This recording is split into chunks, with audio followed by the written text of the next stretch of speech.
Hey guys, welcome to another huge episode of Triggered. I hope you all had an awesome weekend.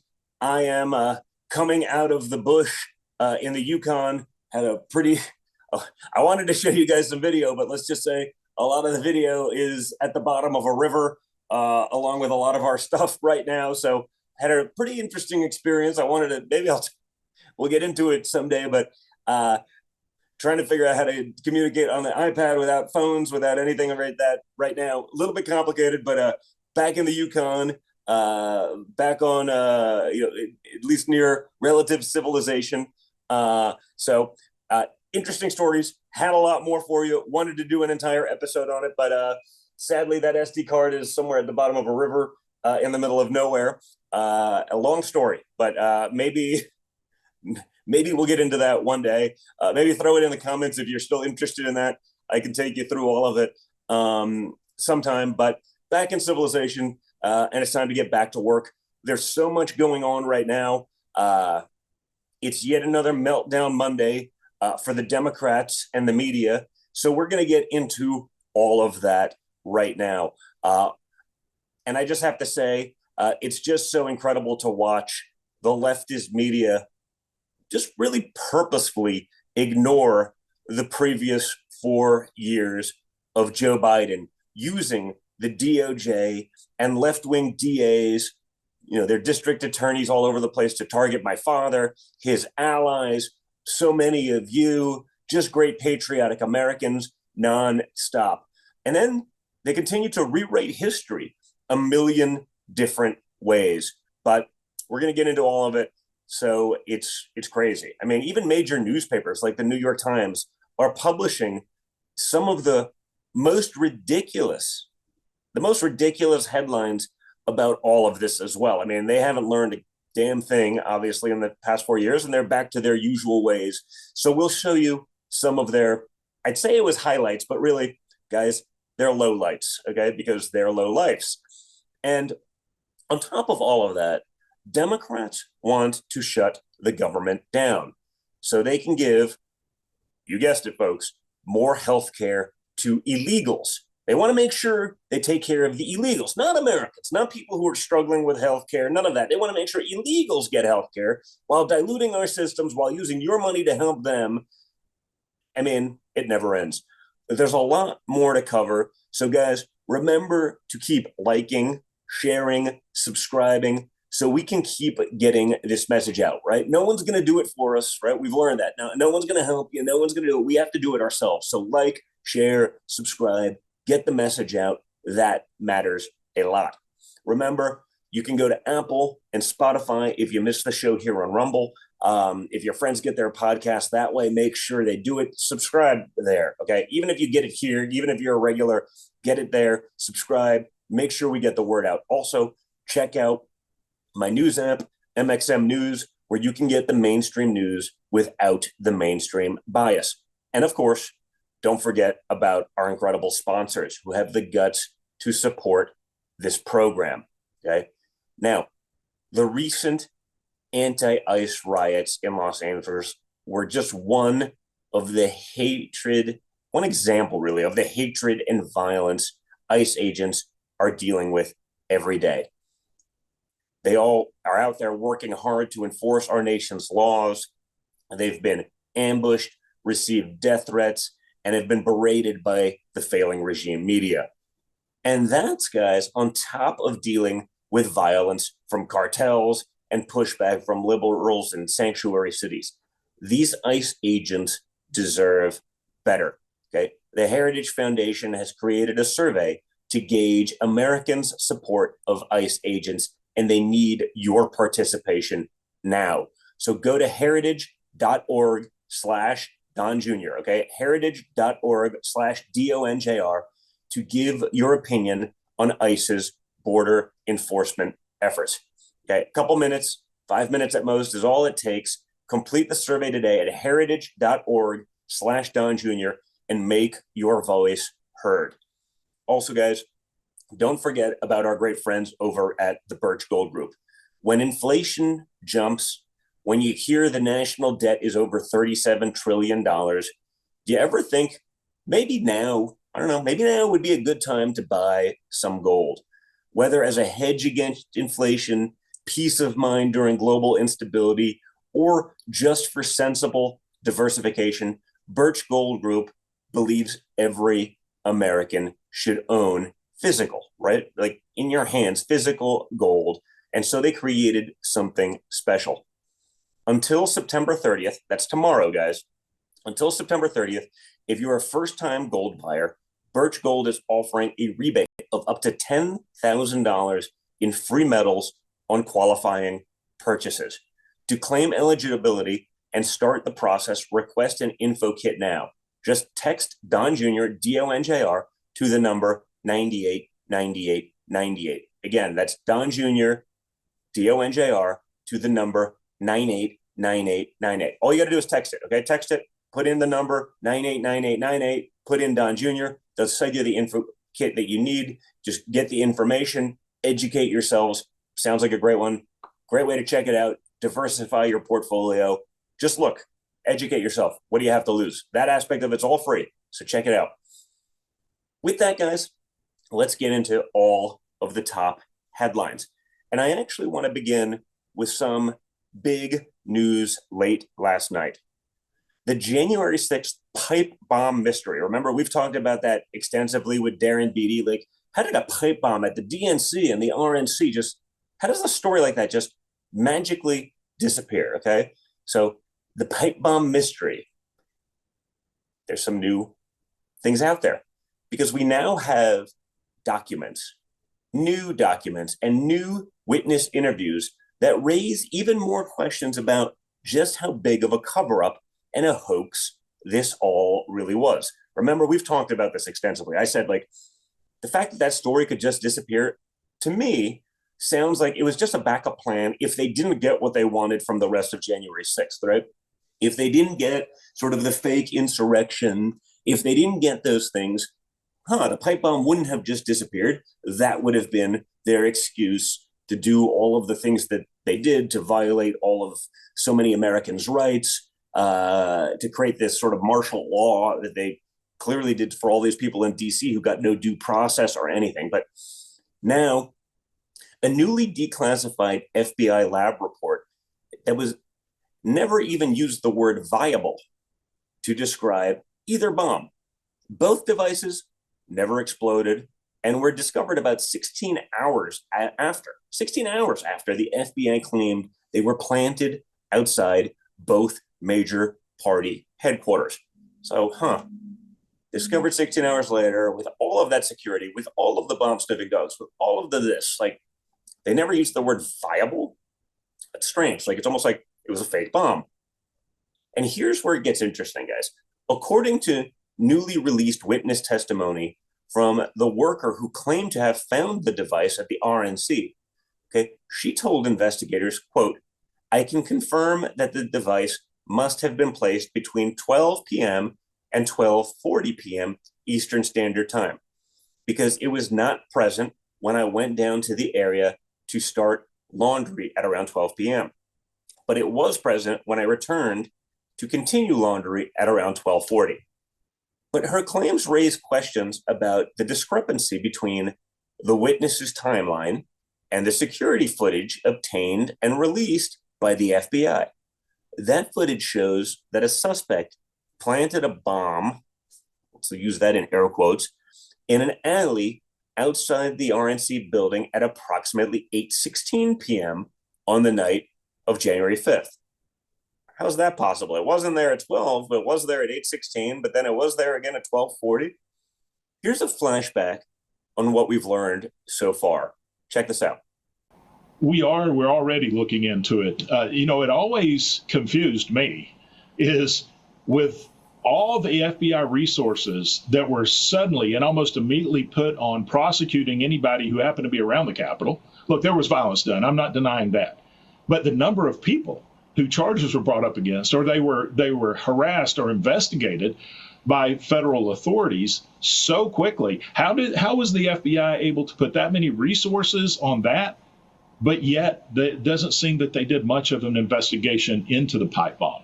And so we're now reaching out to the FBI. They are being very cooperative, looking for all information they had. Why was the investigation dropped? Why didn't it go any further?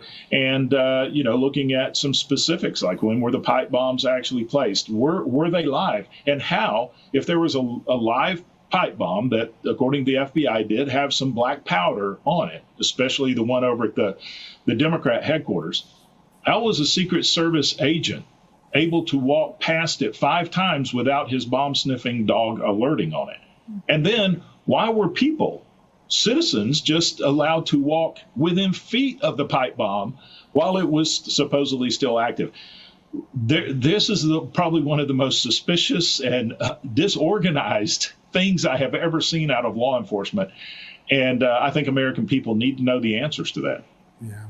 So you said that you want to know if anyone was there to instigate. Do you have a growing suspicion that maybe some of the people there that day were there to make the situation worse, not better? That we do have evidence that there were people that were instigating, such as a Metropolitan Police officer that was undercover in plain clothes.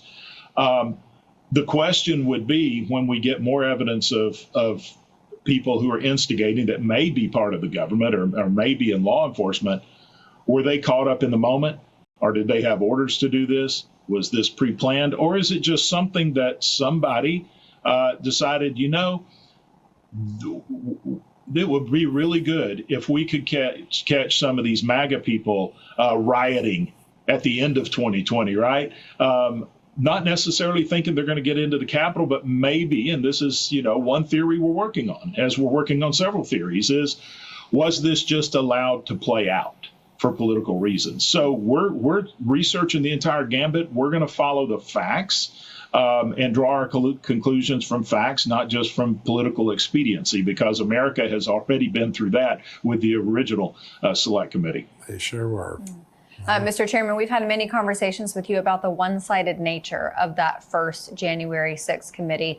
I imagine that's not going to be the case this time around. Tell us who all is going to be on that committee.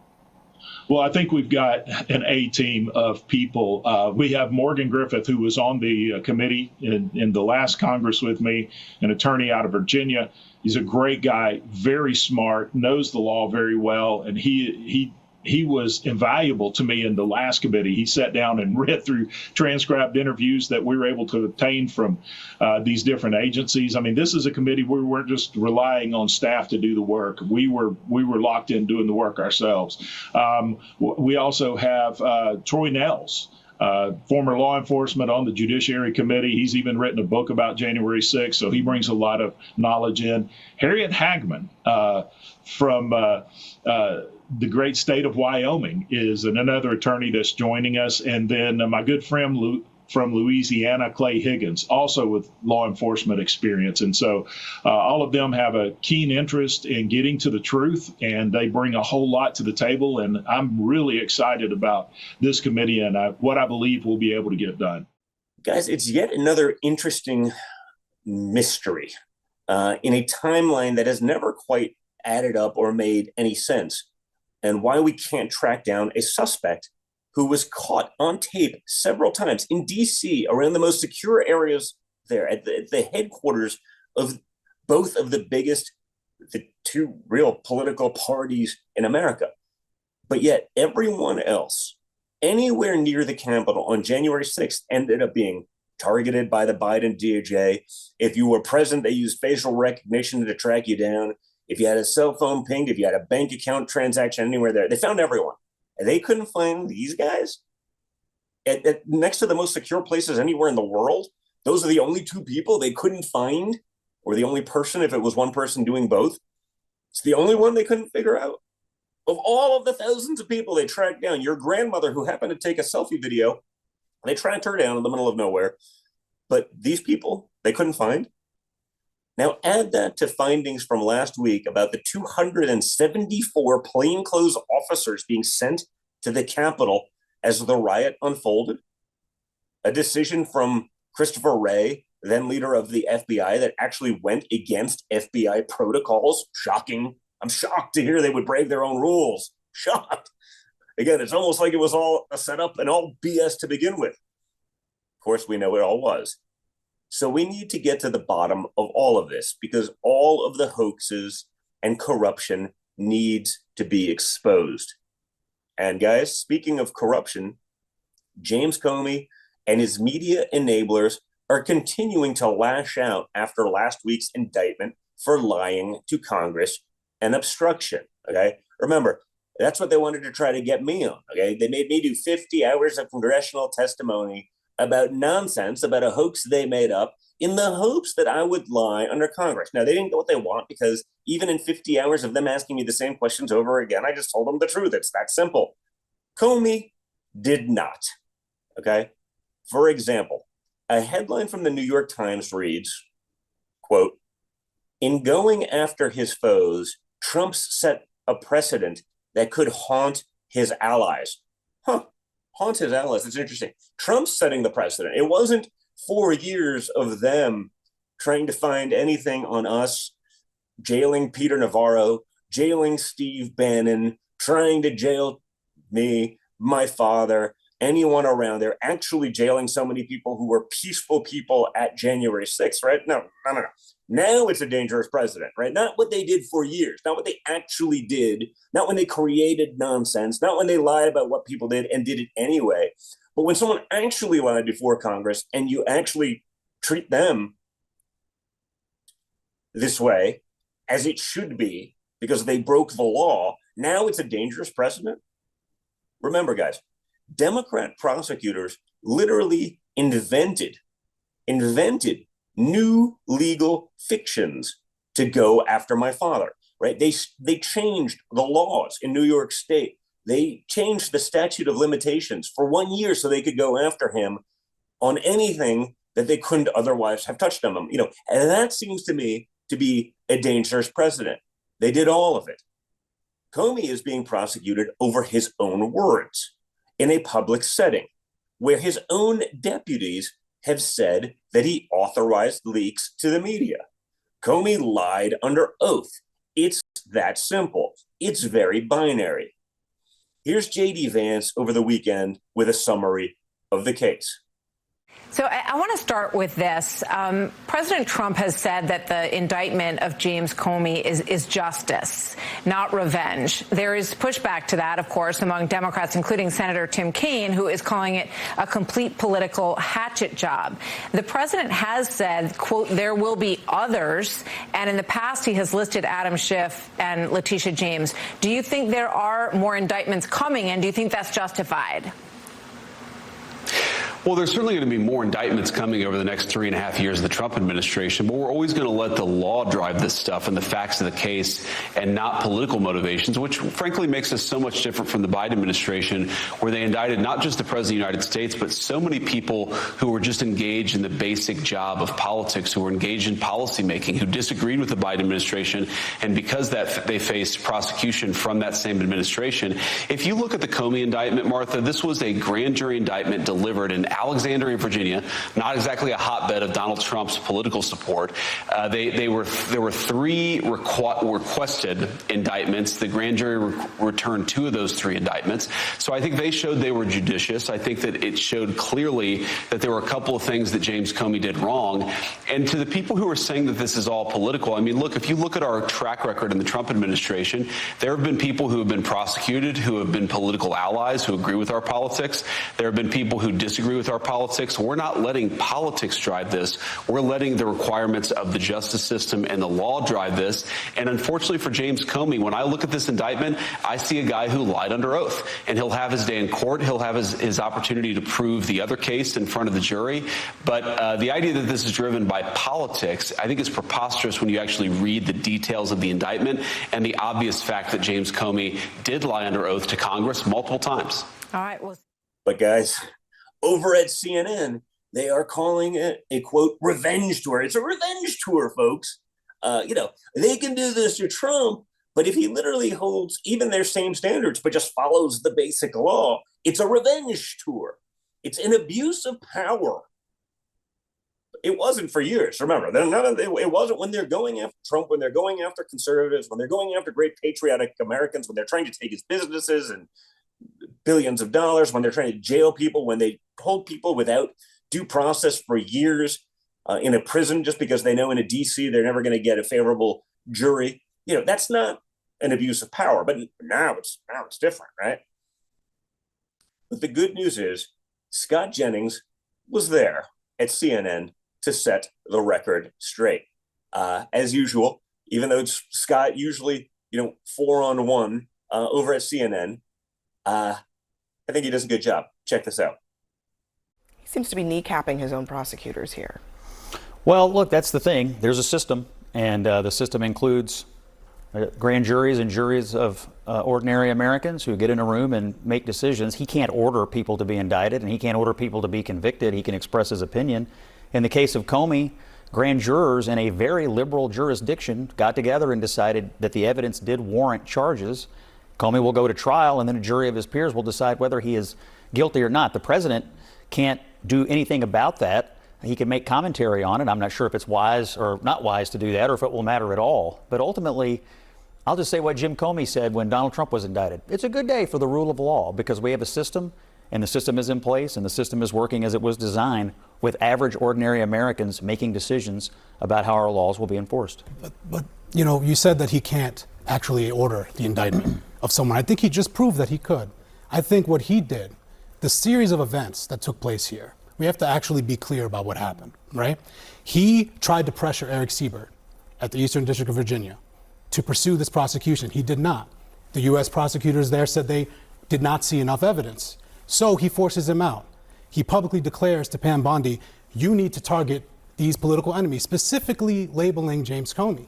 And then, right after that, installs Lindsay Halligan, a former insurance lawyer with no prosecutorial experience, to go in there. And then within days, Comey's indicted, even after rank and file prosecutors, they gave her a declination memo that said, this is why we don't think there's enough evidence. So I don't think this is just the process playing out. I think this is Donald Trump explicitly abusing his power and directing a prosecution of a political enemy. You said we have to be very clear about what happened, and then you left out the most critical part, where a prosecutor has to go into a grand jury, present the evidence, and make the case why charges are warranted. And the grand jury has to agree with that. In this case, they did. Now, I don't know if he'll be convicted or not, but you can't leave out and deny that there's a critical step where average, ordinary Americans get put in a room and they ultimately have to decide, does a case go or does it not go? And then they will decide whether you're guilty or whether you're not guilty. That is an important part of the process that he cannot really alter or change. Sadly, this is what we've come to expect from the regime media, because even amid all of the left-wing violence, major news outlets are still out attacking conservatives. They're attacking Turning Point. They're attacking Charlie. They're going after, it doesn't stop, right? Rules for thee, but not for me. That's the Democrat way. In New York Magazine this weekend, they went after Charlie Kirk tribute event for, quote, the mainstreaming of formerly extremist views. Extremist views like believe in God, family, country, like, have kids, raise a good family, like men aren't women, all these formerly extremist views. I mean, you can't make this crap up, folks. Extremists? Which parts are exactly extremist, guys? I don't know. Again, start a family, be strong in your faith, secure the border, don't do drugs, don't indoctrinate kids. Which part of this is extremist exactly? It seems like that would be pretty normal thinking for literally the entire history of human civilization until we get to the actual extremist views of today's Democrat Party. This is what they think. This is how far gone they are. There's no helping them at this point. They're fully nuts. The good news is, though, that common sense Americans have woken up more than ever, especially young people. The young people who are going to inherit the nonsense and the insanity of the Democrats. I can stop right now. I'll be fine. Okay. It's the young people, that generation. They're the ones that are screwed if this nonsense continues.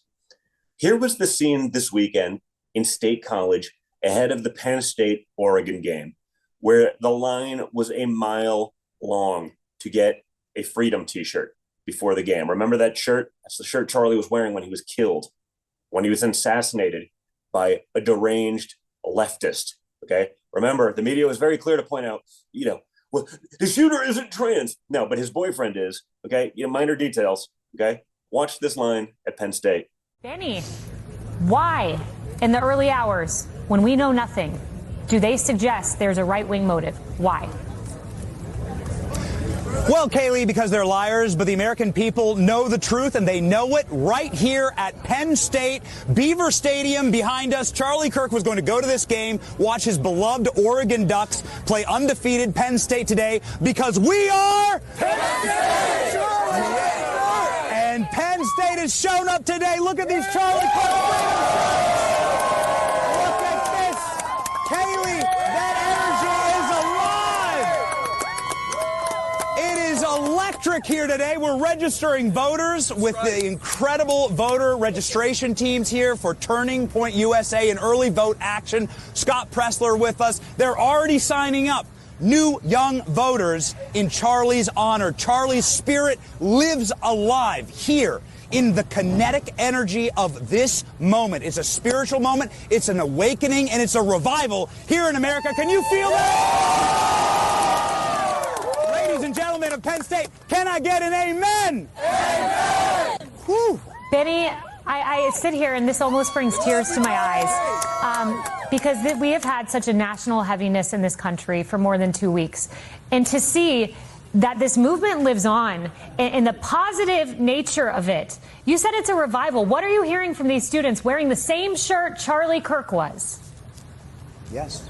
Yes, so the goal was to make students scared.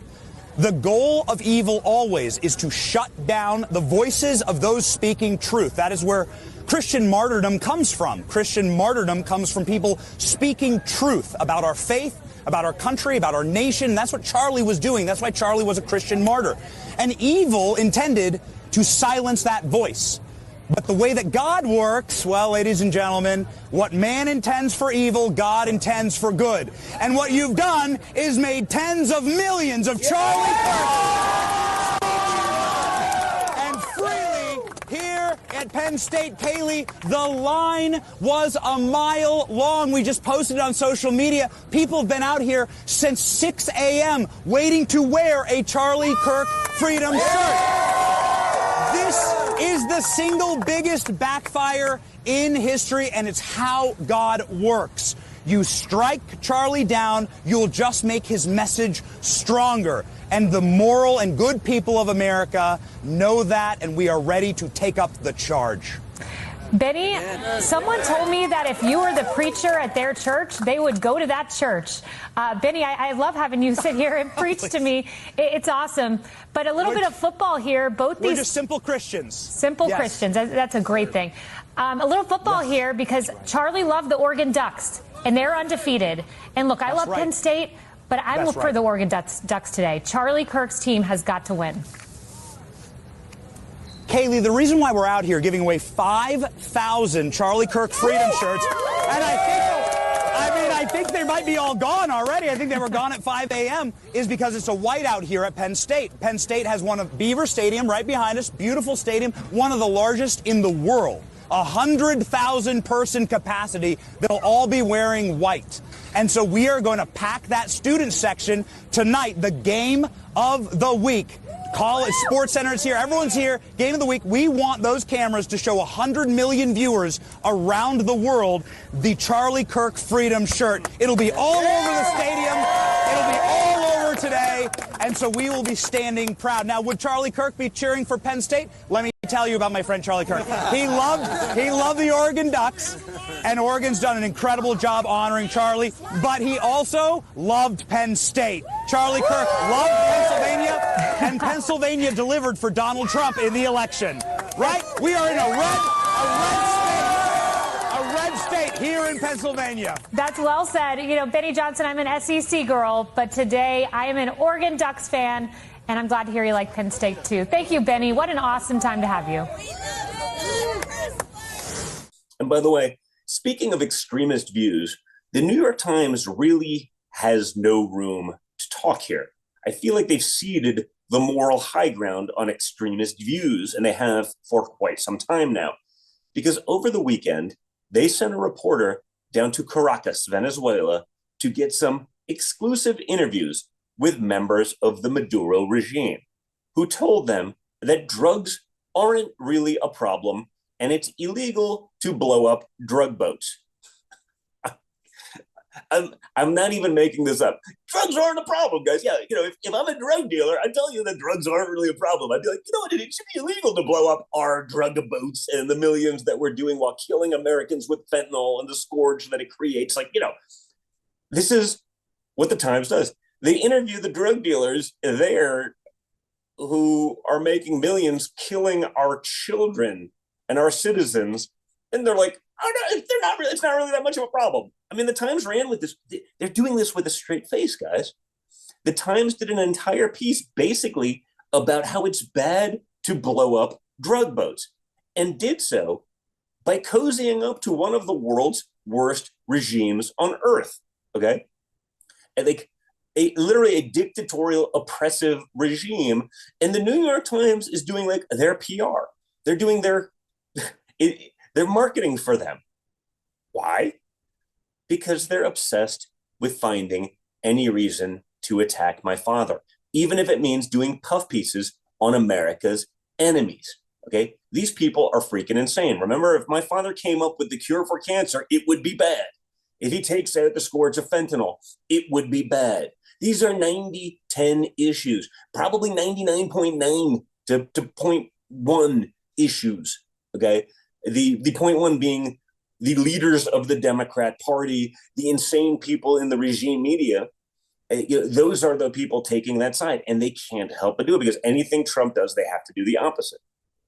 Of course, my father has made it very clear that we aren't tolerating narco-terrorism in our hemisphere any longer. And we're not going to get bogged down in endless Middle East wars while letting our backyard crumble. Those days are over. Check out my father on the narco-terrorists. Narco-trafficking and related criminal activity is a clear and present danger to us all. The United States, under President Trump's leadership, has taken bold, decisive action to protect our own citizens and to support our regional neighbors in battling the scourge. So far this year, the United States has designated 13 of these organizations for what they are: terrorist organizations. Such organizations torture, maim, mutilate, and murder with impunity. They're the enemies of all humanity. We are meeting to figure out how we can work collectively to keep you safe, to stop these organizations, to dismantle them, so that we can stop the drug flows, stop the arm flows, stop the illegal immigration that these organizations are pushing.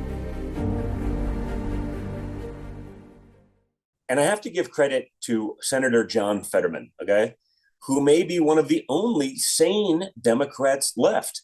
I don't know if it was the brain aneurysm or whatever it was. Maybe it made him actually sane for a while. And, maybe after an election, he'll go back to his old ways. I don't know. But one of the only guys out there actually having common sense on the entire Democrat Party, and for not going along with all of the far left lunacy. It's hard to believe that it takes perhaps a brain aneurysm for a radical Democrat to actually be like, oh, wow, we are insane. This is nuts. And we need some common sense. Check out John Fetterman. All the way. But I mean, on the left, you've got such extremes. Would you consider switching parties? No, I'm not going to switch, but I'm just going to be an independent voice in the Democratic Party. I'm not going to be afraid if people, and if there are groups attacking a Democrat, the last one in Pennsylvania, then to me, that's part of the problem, in our party. And if you want a Democrat that's going to call people Nazis or fascists or all these kinds of things, well, I'm not going to be that guy. Independent thinking and views wherever I happen to believe the truth, regardless if it's the Republican or the Democratic voice, what I think is the truth in this. Now, in this truth right now, it's firmly on Israel through this. And it's always wrong to shut our government down. And that's where my voice is. And if that puts me as an outlier, and that's where I am. Of course, the Democrats aren't doing their annual government shutdown theater ahead of tomorrow's funding deadline. Okay, they're doing their usual stuff and they're going to use it to try to get whatever they need, and they got to make sure they push the, the 0.1 issues. So they're doing their theater. Now, just to be clear, though, the current CR on the table keeps the government funded at the same levels currently. But Democrats can't help but try to use this moment and get more funding for their far left pet projects. Here's the latest from the White House. Check this out. Let me be very clear about the president and the White House's position. All we are asking for is a common sense, clean funding resolution, a continuing resolution to keep the government open. This is a bill that keeps the government funded at the exact same levels as today, just adjusted for inflation. So there is zero good reason for the Democrats to vote against this, especially when the Democrats have voted for this 13 previous times as recently as March. And so this is the reasonable and common sense thing to do. The president is giving Democrat leadership one last chance to be reasonable, to come to the White House today to try to talk about this. And now is not the time to try to get political points against Donald Trump. Now is the time to do right by the American people and keep the government funded. Our most vulnerable in our society and our country will be impacted by a government shutdown. Everybody knows this, and that's why Republicans and the president want to keep the government open, and we welcome Democrats to join us in that effort. To be clear, the government never actually shuts down, but it does create headaches and make it more difficult to get things done. In fact, Democrats are the ones always claiming that government shutdowns are the worst thing we could ever do. But don't believe me, here they are in their own words. Here's the exact hypocrisy. Again, if they do it, it's okay because it's for a purpose. If anyone else does it, it's a threat to democracy. The usual crap. Listen to them in their own words. It's really simple. To hold these people hostage instead of just letting them do their jobs, which they want to do while we work out our differences. So wrong. This is democracy. And in a democracy, hostage tactics are the last resort for those who can't win their fights through elections, can't win their fights in Congress, can't win their fights for the presidency, and can't win their fights in the courts. A government shutdown of any duration would harm hardworking Americans and our economy. Why should we ask TSA officers to go without their hard-earned pay while they protect our airports? I'm a senator from Virginia. Some of the hardest effects of shutdown will be seen in my state. If the government shuts down, it will be average Americans who suffer most. Some who right now are trying to figure out how they're going to pay rent, how they're going to make mortgage payments, how they're going to keep college payments going, how they're going to keep the lights on, how they're going to keep food on the table. Had the government shut down, hundreds of thousands of people would have not gotten their paychecks.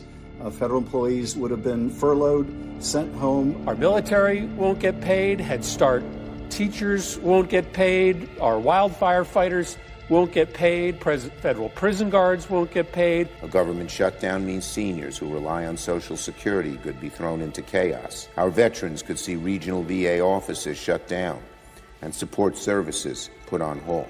Shutdowns are not good for the economy. Shutdowns cost taxpayers billions of dollars per week. Shutdowns cost the economy billions of dollars. They cost businesses money. They could even cost a downgrade to the nation's credit rating. Families who benefit from WIC and other nutrition programs could see benefits halted. If this shutdown continues indefinitely, 39 million Americans will risk not having enough food. They will lose their SNAP benefits in February. So that means American children will be going to bed hungry. It's unacceptable. The longer that this shutdown goes on, the more Americans that will be affected. Critical services and our economy are being threatened with poison pill partisanship. Shutting down the government should not be a negotiating tactic. Hostage taking is all they have left. A last gasp of those who cannot cope with the realities of our democracy. Now, some of the same groups behind the Antifa protests and the radical Marxist insanity are also the ones spearheading a pressure campaign to push Democratic senators to vote against funding the government and to force a partial shutdown. One example of that, one group pushing all of this insanity, is called the Indivisible Project. They've received a total of $7.6 million in grants from the Soros Open Society foundations in recent years, okay?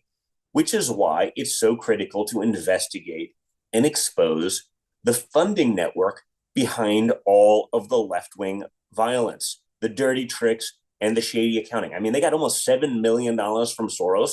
The Indivisible Society, it sounds great. It's all crap, okay? No more. And on that same note, guys, I thought we would close with some poetic justice, where anti-ICE protesters in Massachusetts forgot, this is funny, an anti-ICE protester in Mass forgot to put her car in park while yelling at agents making an arrest. And then this happened. Let's just say karma is a bitch. Well, that sucks. Look at this, Lucy. Her car got lost. Well, that sucks. Look at this, Lucy. Her car got lost. I also want to make sure we show some video of what's going on up in the Pacific Northwest, and maybe we'll play some of that as well, because what's happening up in Portland, kind of a big deal. We should be watching, but we're going to fix all of these problems and stop the insanity. So check this out.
Like New York, when people were outraged, like DC, when people are outraged that you actually do something about these things. You know what? Turns out that people actually want safety in their streets, even those who aren't Republicans. They want to be able to walk to the grocery stores and to their cars without getting carjacked or shot or killed. I mean, you know, minor things like that. They actually want those things. So maybe we got to do a little bit more in all of these leftist cities. So guys, thanks so much for tuning in. Please like, share, subscribe, okay? Check out our incredible sponsors down below and in the video description. Support them. It makes a big deal. Download the Rumble app. Check us out on iTunes, on Spotify podcasts, if you get your podcast that way. If your friends get that podcast that way, it's a really big deal. It's very important. So I want to thank you guys for that, but do it. Just like, share, subscribe. It's so easy. If you're watching right now, hit it now. Share it to 10 of your friends right now. Just send them a text. Check it out. It's that simple. You guys are part of it. You guys have to help get that word out. We can't do it without you. So thanks, folks. Love you all. And I will talk to you all again very, very soon.